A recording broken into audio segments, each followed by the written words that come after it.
Kiki, Apa? aku telah disindir sekali lagi oleh judul koran ini. Aku dan juga kau rupanya golongan OKB. Apa itu istilah OKB? Orang kaya baru. Ya memang kita ini OKB. Tetapi apa salah kita? Mereka ini bilang golongan kita ini mau mencari kekayaan dalam waktu singkat. Ya, mengapa kau jadi susah karena sindiran itu? Soalnya aku punya uang dan tentu aku mau laba yang banyak. Dan aku kepingin makmur sendiri. Apakah ini sesat? Barangkali seperti yang aku baca di berita minggu, apa hidup kita ini terlalu menyolok? Itulah yang sering ku bilang padamu. Tetapi apa boleh buat?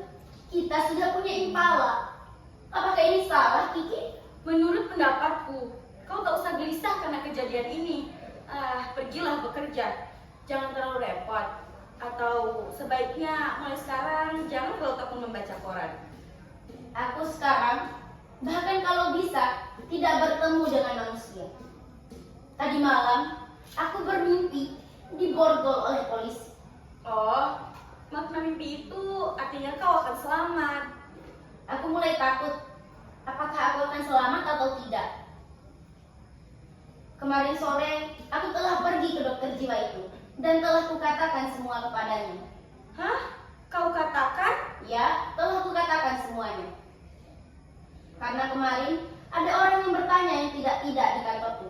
Itulah sebabnya sore itu juga aku pergi ke dokter jiwa itu dan kukatakan pada dokter itu, "Dokter, apakah dokter bersumpah atas nama jabatan tidak akan membuka rahasiaku ini kepada polisi?" Dan kau tahu apa yang terjadi, Kiki? Apa? Apa yang terjadi? Dokter itu akhirnya menjawab, "Ya juga, tetapi agak terlambat. Aku membuka rahasiaku juga dan telah kukatakan yang sebenarnya." Bagaimana kata dokter tentang kisah perempuan cantik yang ternyata seorang pencuri tingkat tinggi itu? Aku tak ingat. Hei, kenapa kau jadi gugup tiba-tiba? Karena itulah aku ditakdirkan punya masa tua yang menggugupkan. Itu bukan takdir, itu kemauanmu sendiri. Kau jangan marah, Kiki. Maksudku, kau juga ikut terlibat dalam peristiwa-peristiwa hidupku. Seorang istri yang senantiasa ikut memikul tanggung jawab terhadap peristiwa-peristiwa yang dilakukan oleh suaminya. Aku tak mau ikut memikul tanggung jawab dosa-dosamu. Kenapa kau jadi ganas seperti si Kau yang mulai. Tajuk rencana koran yang kau baca, kau timpakan pula dosanya kepadaku. Kalau kau benar-benar berani, kau tulis surat kepada redaktur koran itu bahwa kau yang benar. Diam, Kiki. Aku tak punya keberanian. Kau memang lelaki banci. Jangan sesekali kau menghinaku ya. Aku tak berani karena aku memang merasa bahwa akulah yang bersalah. Itulah sebabnya aku pergi mencari tempat yang teduh. Tempat yang benar-benar bisa mendinginkan perasaanku. Tempat yang teduh. Apa rumah ini tidak teduh? Hah? Ulangi. Apa rumah ini tidak teduh? Kiki, Kalau memang rumah ini tidak teduh dan aku tidak bisa mendinginkan jiwamu, maka carilah tempat lain yang lebih teduh dan perempuan yang lebih dingin seperti semangka. maksudku tempat yang teduh bagiku cuma dua. Dua? Maksudmu aku ingin tahu dulu siapa orangnya. Cantik-cantik. Dengarlah, bagiku tempat yang teduh itu kalau tidak kuburan adalah penjara. Apa yang dapat kau lakukan di kuburan? Begitulah. Sepanjang pengetahuanku, kira-kira aku akan gugup menjawab pertanyaan malaikat. Malaikat akan bertanya padaku, "Hei Tabrin, berapa liter beras rakyat yang telah kau manipulasikan?" Dan aku tidak menjawabnya. Lalu aku ditendang masuk ke dalam neraka. Neraka terlalu panas buatmu. Kalau tidak ada di penjara. Kau tak punya bakat untuk mengangkat pasir seperti dongeng yang kau khayalkan dahulu. Kau tak punya bakat untuk mencabik rumput. Di penjara nanti, aku akan merenungi nasib bahwa aku telah berdosa pada orang banyak. Di penjara nanti, kira-kira aku akan menulis sebuah buku tentang orang-orang semacam aku ini. Kita bisa gila akhir-akhirnya, Kiki. Di kantor, setiap ada telepon berdering, ku anggap saja panggilan masuk. Masuk kemana? Masuk ke penjara.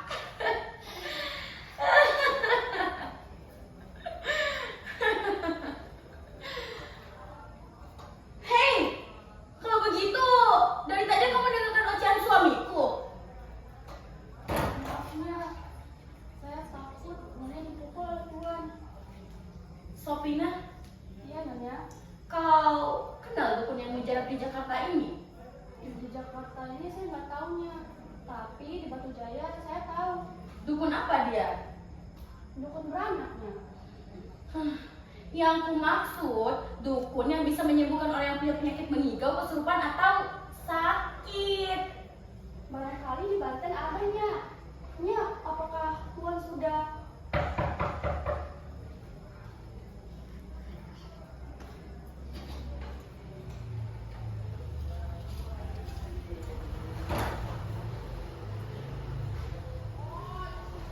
Apa kabarnya? Baik, Samira. Siapa? Saya Samira. Silakan duduk, Nyonya. Dari mana tadi rupanya? Memang saya mau datang ke sini. Oh, jadi sudah ada rencana mau datang ke sini? Iya, ada rencana. Apakah Nyonya yang Nyonya Tabrin? Ya, saya adalah Nyonya Tabrin yang sah. Barangkali saya datang terlalu pagi. Mereka Omega, ini baru saya dulu. Maaf, saya bukan membeli jam. Oh, ya sudah, simpan saja jamnya di atas meja. Saya pilek. Ya, Maafkan kalau saya bersin sewaktu-waktu. silakan bersin waktu, tak mengapa. Saya pilek Ya, saya sudah tahu di mana Nyonya tinggal. di Jalan Salebat Tengah. Nomor tak sopan saya menanyakan nomor rumah. Sopina, tolong buatkan buat Nyonya ini kopi susu. Keperluan apa rupanya? Saya akan menunjukkan sesuatu. Tetapi setelah saya datang kemari, saya agak lega. Mungkin saja Nyonya bisa dibawa berunding. Boleh saja. Begini Nyonya, saya menderita pilek belakangan ini. Kalau tidak, sudah beberapa hari yang lalu saya datang ke sini. Silakan diminum Nyonya. Saya gembira dapat menemui rumah ini. Saya juga gembira karena dengan kedatangan Nyonya di sini kita dapat berdiskusi tentang lelaki. Tetapi memang demikianlah adanya. Saya datang ke sini untuk membicarakan tentang laki-laki. Tentang kebohongan lelaki tentunya. Tepat. Ya, tentang kebohongan laki. Tentang seorang suami yang mengaku bahwa dia belum beristri, tetapi telah punya, begitu? Ya, memang begitu. Seharusnya kita wanita-wanita ini tidak perlu lekas naik darah. Kita tak perlu cekcok akan hal yang disebabkan oleh lelaki. Kita bisa mencegah. Kenapa Nyi ketawa? Tidak, jangan tersinggung. Saya membicarakan hal ini dengan penuh hikmat. Itu karena saya ingin penyelesaian ini dengan jalan yang menguntungkan. Tapi saya juga tidak sudi kalau kedatangan Nyonya ini hanya dapat merugikan saya. Oh, tidak.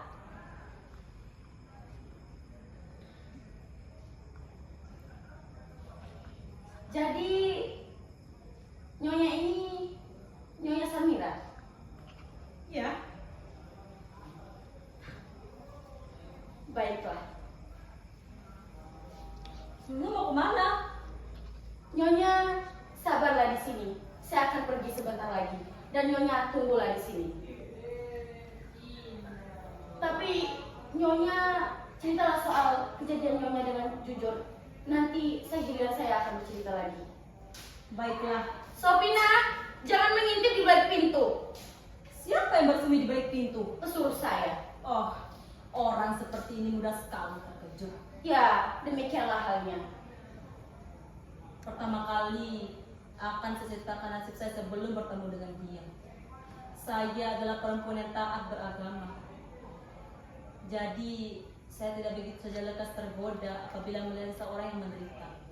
Karena itu, saya menaruh simpati. Dan kalau bisa, saya menolong dia agar kembali menjadi manusia normal. Penyakit apa yang dideritanya? Paru-paru? Bukan, tapi jantungnya. Mungkin jiwanya lah yang sakit menurut taksiran saya. Jadi, setelah Nyonya benar-benar kasihan kepadanya, Nyonya berusaha menjadi segumpal yang bisa meninggikan jiwanya. Ya, begitulah perbandingannya. Lalu,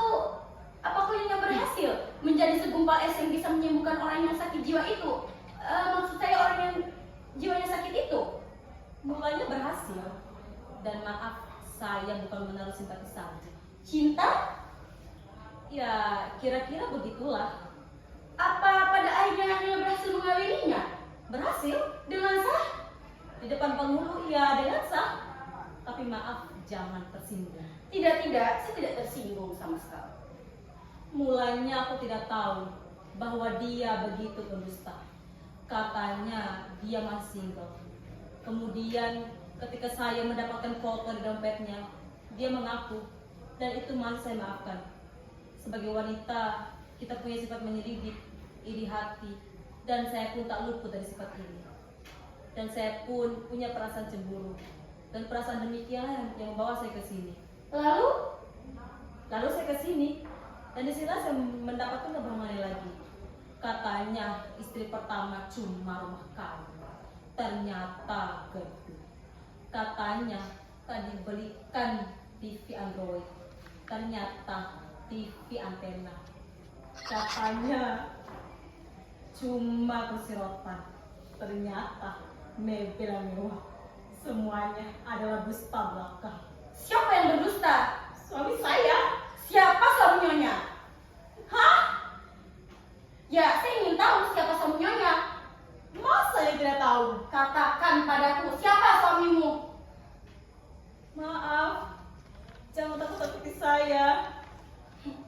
Suami saya, masa saya tidak tahu? Siapa namanya? Suami saya adalah suami Nyonya. Namanya Tabrin. Betul Tabrin? Betul. Bagaimana rupanya? Seperti orang kurang tidur. Betul. Sebentar lagi akan saya telepon si Tabrin itu. Sofina? Teleponlah, saya juga tahu nomor teleponnya.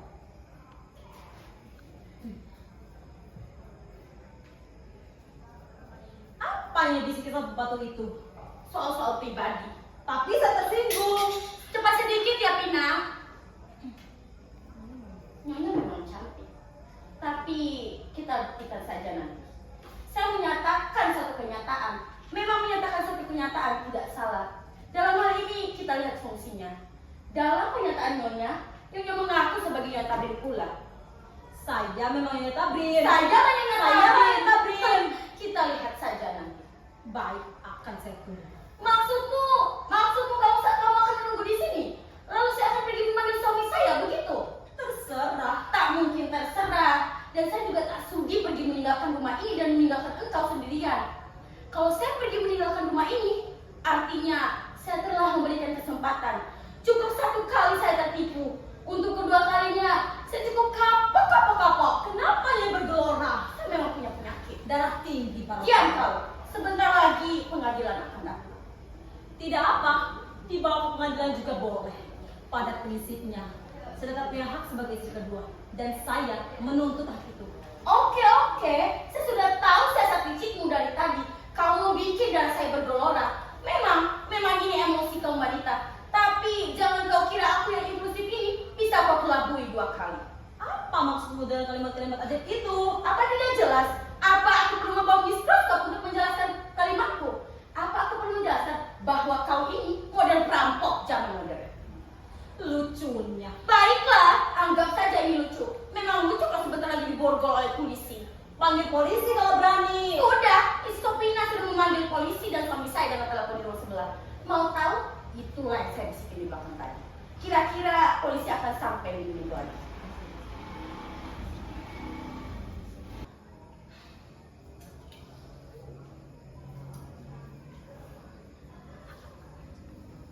Nyonya, itu polisi datang. Rasain. Tangkap dia, Pak. Tunggu dulu. Ada apa ini? Katanya tadi boleh memanggil polisi. Ini polisinya. Tangkap dia, Pak. Boleh saya lihat kartu penduduk?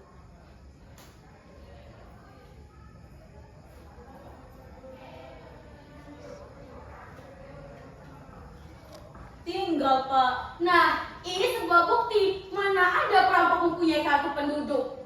Sudah, Pak. Tidak usah ditanya-tanya lagi. Langsung tangkap saja. Dia sudah mempunyai siasat licik untuk merampok rumah saya ini.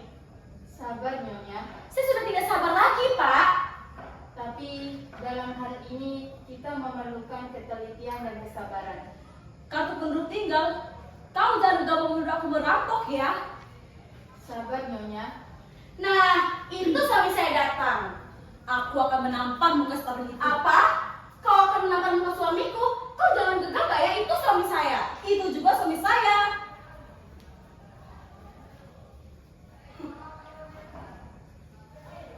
Apa benar dia istrimu?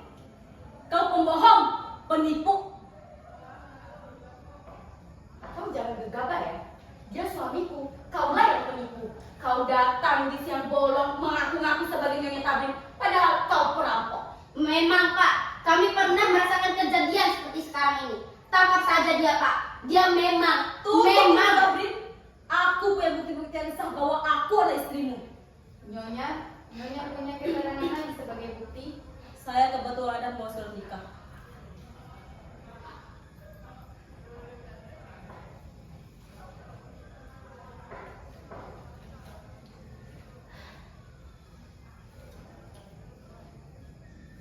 Surat binatu ini juga bukti.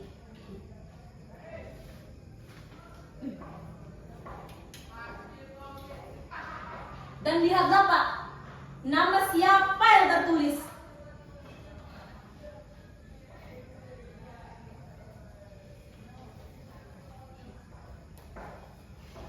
Nah, ini sudah foto. Kami berdua berfoto beberapa hari yang lalu di Senin.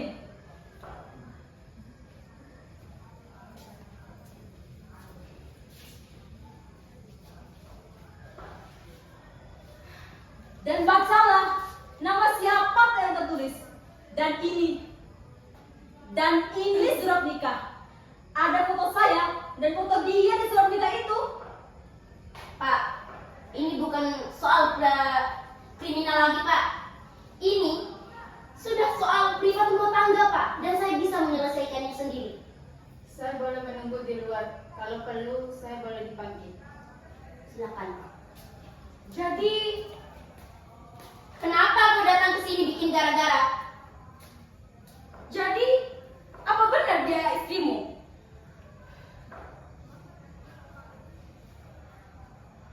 Kau telah membohongi dia dan membohongi aku. Kau penipu bajingan, aku minta cerai. Aku sekarang mengaku bersalah bahwa dia memang istriku. Tapi coba sabar Kiki. Jangan panggil aku Kiki lagi. Aku sudah sudi menikah bersamamu. Ya, aku juga sudah tak sudi. Sebenarnya tak terniat oleh untuk berbuat begini. Memang, kalau begitu, kau telah membohongi aku dengan mengatakan bahwa kau serius dan sungguh-sungguh untuk mencintaiku. Kau juga membohongiku. Dengar-dengar, memang aku telah membohongi kalian berdua. Otakku sedang sakit. Soalnya, dengan datangnya maling dulu itu, aku mendapatkan inspirasi untuk menikah lagi. Dan kau pernah berkata bahwa kau tak menentang poligami. Kenapa sekarang jadi ramai-ramai? Memang aku tak pernah menentang poligami. Tapi jika itu dikehendaki suamiku dan aku juga ingin pernikahan yang sportif, adil dan demi ketentraman jiwa. Itu makanya aku menikah lagi dengan maksud mencari ketentraman jiwa. Mulanya, ketika aku menikah dengan Samira ini, jiwaku tentram. Ketakutanku untuk dipenjara sedikit menjauh. Tetapi semenjak Samira ini mendapat penyakit asma dan tiap saat selalu bersin, aku menjadi takut. Kau jangan menghina aku ya. Aku bukan sakit asma. Bersin ini timbul karena cuaca buruk. Kau membuat hatiku bergelora. Kau menyatakan tentram kami dengan dia. Kalau begitu, tinggalkan aku dan pergilah dengan dia. Aku tak sudi menerima dia. Jadi, kalian berdua telah bersekongkol untuk memboikot aku ya? Ya, aku tak sudi kawin dengan koruptor. Jangan pernah kau panggil aku dengan sebutan haram itu. Kau memang koruptor. Aku punya banyak bukti untuk melaporkan Iya. kepada wajib. Ya, aku juga punya bukti-bukti untuk menyeret ke pengadilan. Akan kupanggil polisi tadi. Tunggu dulu, sabar. Akan kupanggil saja polisi tadi. Tunggu dulu. Tak usah kalian berdua menyeretku ke penjara. Aku sendiri punya kaki untuk pergi ke sana. Ya sudah, pergi saja kalau kalau kau berani. Akan kubuktikan sebentar lagi. Memang, aku mengaku, aku telah banyak melakukan pelanggaran-pelanggaran hukum, merugikan rakyat dan negara. Tetapi, semuanya kulakukan atas kemauan kalian berdua. Kau juga ikut menikmatinya, Tamrin. Memang aku juga menikmatinya, tapi jiwaku tak aman. Aku akan berterus terang, aku telah banyak melakukan korupsi. Aku seorang hipokrit, munafik, dan murtad kepada bangsa dan negara. Dan kalian berdua akan menertawakanku saat aku diseret oleh polisi nanti. Ya sudah, pergi saja kalau kau berani. Memang kami tak butuh lagi orang macam kau. Akan kubuktikan sedetik lagi. Tetapi sabar, akan kuakhiri kata perpisahan ini. Setelah polisi menyeret aku, mengadiliku, pihak yang berwajib bukan hanya menangkap diriku, mereka juga akan menyita mobil Impalamu, Kiki, mobil Mercedes-Benz-mu, Samira, rumah ini, televisi ini, radio ini juga akan disita, dan kalian akan jatuh miskin. Kami tidak peduli. Biarlah kau diborgol. Biarlah kau makan rangsuman di penjara. Pak polisi, bawalah saya, Pak. Aku sudah tak tahan dengan perempuan-perempuan laknat ini, Pak. Bawalah saya, Pak.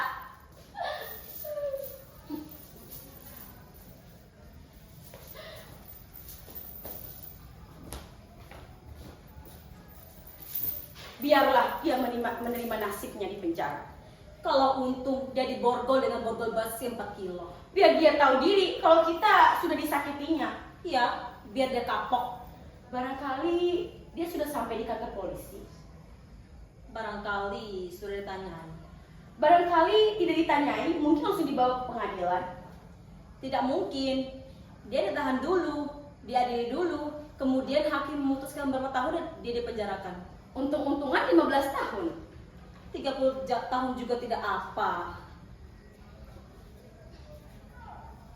Kira-kira dia sudah sampai di mana ya sekarang? Tak perlu dipikir lagi. Tapi hatiku tiba-tiba menjadi sedih. Sedih? Apa yang ingin kembali kepada dia ketika dia sudah keluar dari penjara nanti? Aku istrinya, sebenci-bencinya aku dengan dia, aku tetap mempunyai rasa sedih. Aku takut dia sakit. Dia biasa tidur pakai jas. Dia pembohong. Apa yang mau dipikirkan lagi? Aku tahu dia pembohong. Dia telah membohongi aku 5 kali. Aku lebih dari 10 kali. Tapi aku tetap saja mempunyai rasa sedih. Apa yang harus disediakan lagi? Aku memikirkan nasibku kalau si Tabrin masuk ke penjara. Bagaimana nasib kita? Rumah ini, kau tadi mendengar Tabrin mengucapkan salam perpisahan. Rumah ini akan disita. Mobil Impalaku, kulkas baruku, bahkan baju-bajuku juga akan disita oleh pengadilan. Nyonya, katakan kepada saya sekali lagi. Apa yang katakan tadi? Rumah ini akan disita sebentar lagi. Tentu rumahku juga. Mobil Impalaku juga, Samira. Mobil Mercedes-Benz-ku juga. Kita akan coba camping. Ya, kita akan coba camping. Kita akan kelaparan, Samira. Ya, kita kelaparan. Bisa jadi kita antri beras di TSP beserta orang-orang lain.